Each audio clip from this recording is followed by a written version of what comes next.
Hello, ladies and gentlemen. My name is Streaming Mentor, and you're watching how to set up Streamlabs. The first thing you need to do is redirect yourself to streamlabs.com.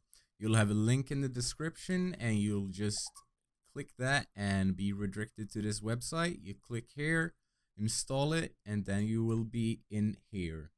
I'm just gonna click log out here because I'll show you how it is. So first of all, you need to choose what kind of broadcasting website you'll be streaming onto. In this case, we'll be using Twitch. I could make one for YouTube as well if you guys want to. Just tell me in the comments below and we'll make it happen. So first of all, click Twitch. Then I write my Twitch name, Streaming Mentor, and my password.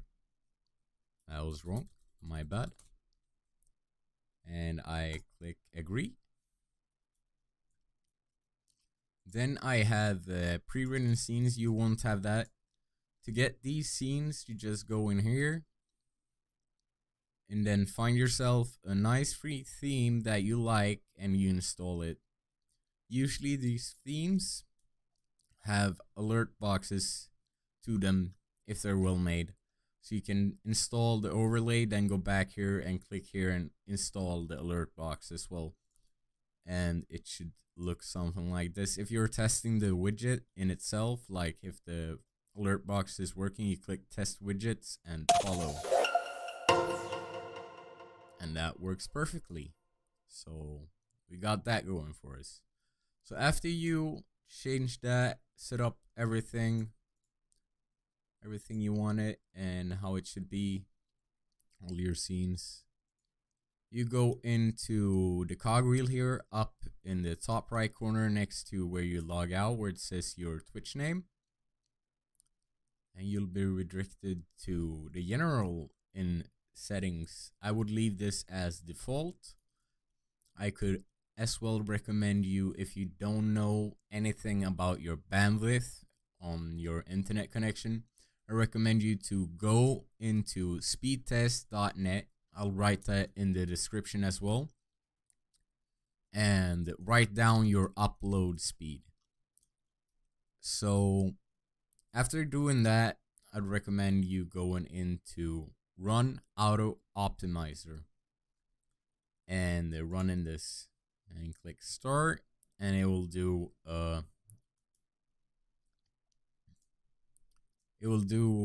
oh sorry, my bad. It'll do like checking on your internet, how it's running and everything, and set it up like for a rough basis so you can fiddle with its settings later on. But since I already done that and I figured out my best settings, I'll just give them to you and hopefully they might work for you as well. So these are the settings I use. I don't overcomplicate things. I make it simple. I use output mode simple. Video bitrate 3500. Since I ain't affiliated or partnered with Twitch, so that's the highest bitrate you can go unless you are affiliated or partnered with them. I think if you're using the NVEC, which is encoding on your GPU, and the software is coding on your CPU. So if you're having issues with streaming on software, I'd recommend going on NVEC and try hiring this to 6,000. But then you need to know that you have a really good bandwidth connection, like your internet is really good on the upload speed. I have audio bitrate to 256 because that's what I use to have a crisp mic, and that's what I use in my audio compression software. I use enable advanced encoder settings just because I want to show you these. Enforce streaming service bitrate limits. Always have this on. If you don't have this on, this will become an issue for you and you'll have a bad stream overall. It might buffer, it might just not work as it is supposed to be. I would not recommend to change this from very fast unless you got the beastiest of the beastiest PCs. Then I would put it to faster.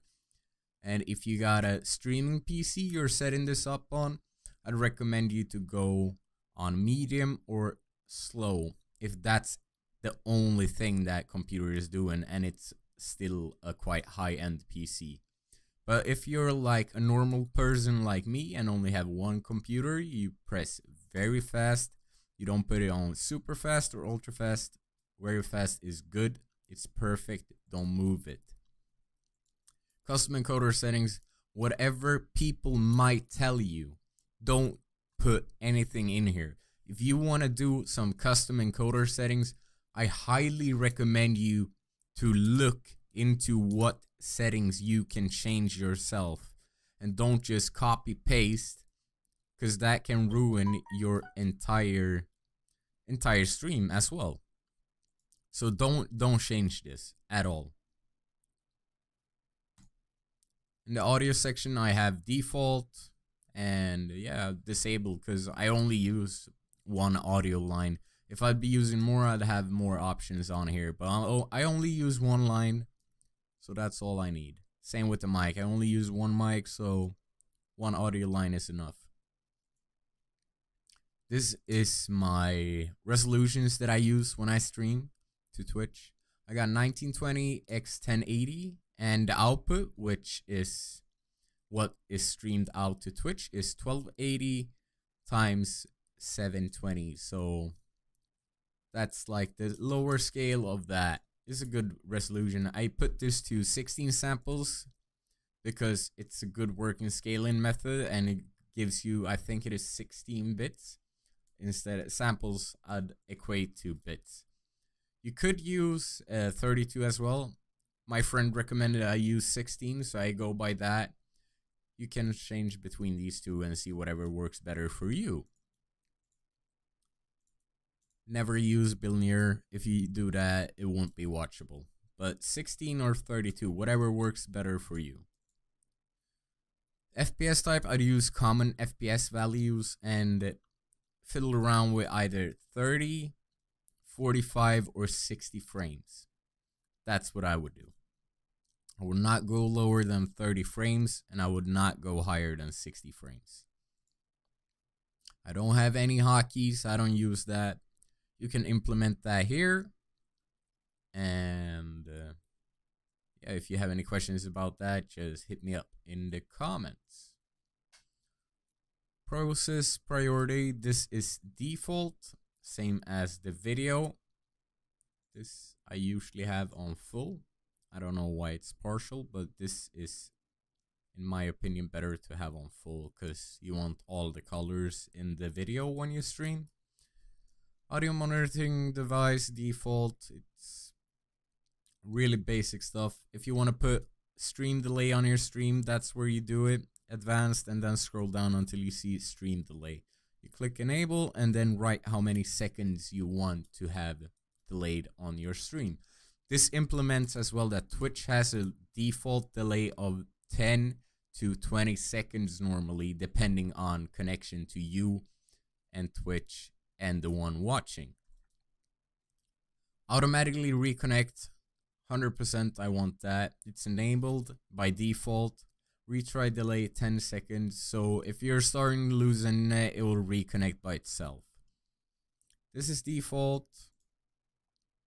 Enable browser source hardware acceleration, requires a restart. I think this is as well on by default. This is what makes the alerts pop and work however they do. Scene collections, you can import overlay files, import widget files, and so on, depending if you took them from the themes or if you had some pre-written already. Show notifications. I enabled sound here. I think that's what makes my audio click, so I can hear the blah, blah, blah, blah. I'm really sorry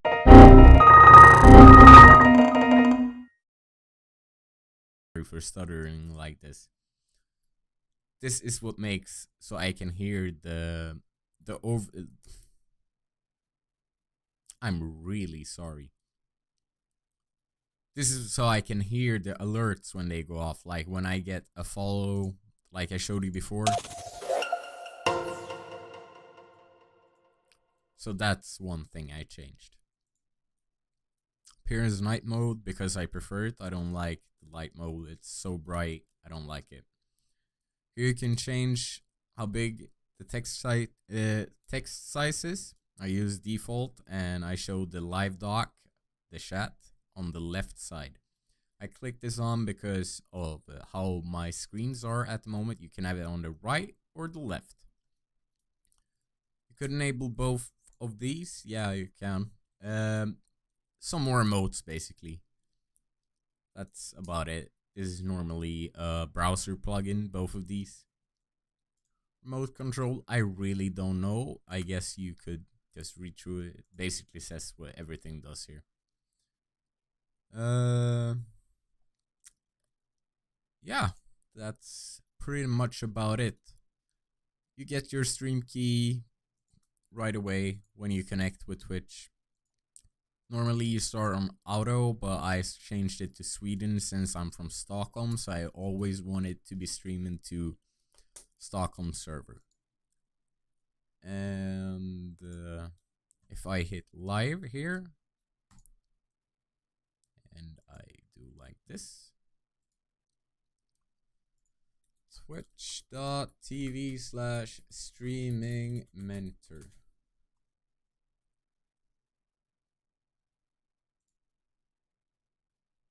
And we're live. Let's just see how this works out for us.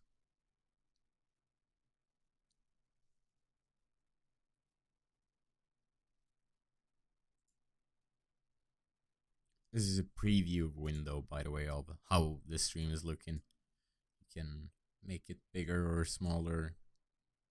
Draw this one out. Recent events, it's when you get follows on whatever such. Giveaways, live actions.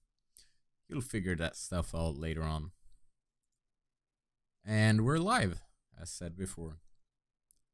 So hopefully this was a quick, good tutorial that helped you out, and I wish you the best. If you got any questions, just leave them in the comments. Jump into my Twitch, drop a follow, would be much appreciated, and don't forget to subscribe to my YouTube.